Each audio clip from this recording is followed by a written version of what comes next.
Talk about Ukraine for a second. What's happening in Ukraine is terrible. The world seems pretty much united against Russia. Nearly all the world, right wing, left wing, a couple of idiots on the far right that are cheering on Putin for what he's doing, but um, by and large, he's become a global pariah, even more so than he already was. But why did he choose this moment in time to invade Ukraine? There's a number of factors, but certainly one of them I think is Western weakness and specifically American weakness. I think America has gotten soft since the greatest generation, since World War II, when you had actual men, tough men that weren't afraid to, say that they love their country and they are willing to fight and die for it and, were willing to defend their families and this kind of thing.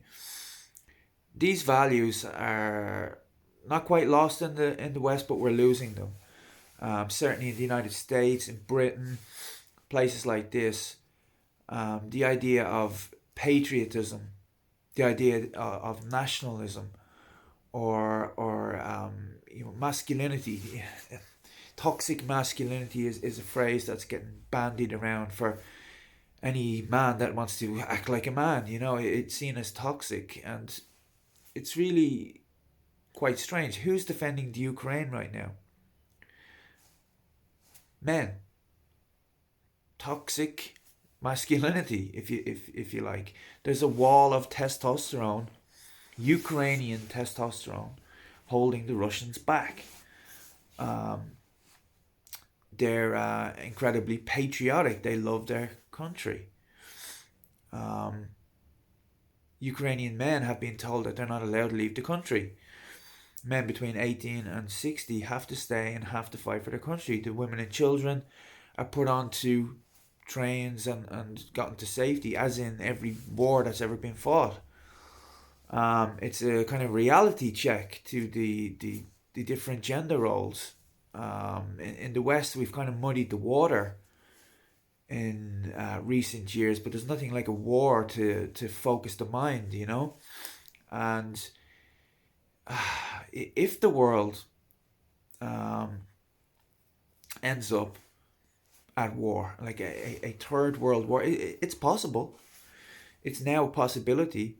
Putin seems just about unhinged enough that he might just use a nuclear weapon if he's backed into a corner. He certainly can't go back. He's gone too far at this stage, much too far. He will have to go all the way to get the job done. This is not going to end in a draw. It will end in a Russian win or a NATO, a Western win. But there's no middle ground. Like he's in 10 fingers, 10 toes. He's all in at this stage. But it struck me today, like what if there is a third world war?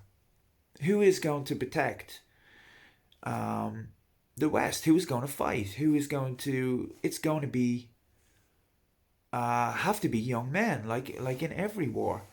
But men have been told for God knows how many years now that they should be ashamed of being a man, especially if you're white. That's the original sin, isn't it? And you're told that they're toxic, and told that they shouldn't be proud of their country.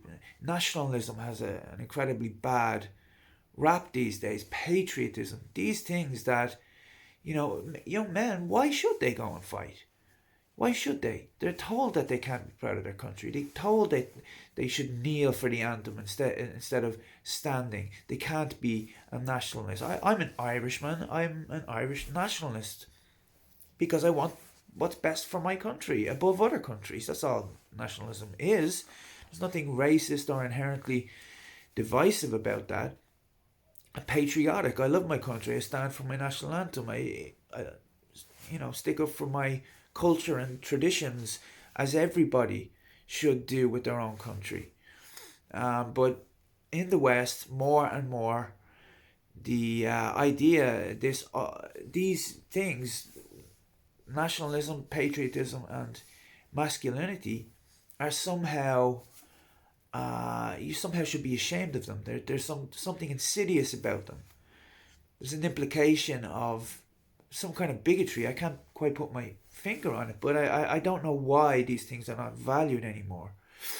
And when the barbarians are at the gates, then feminists will will turn back into housewives very very quickly.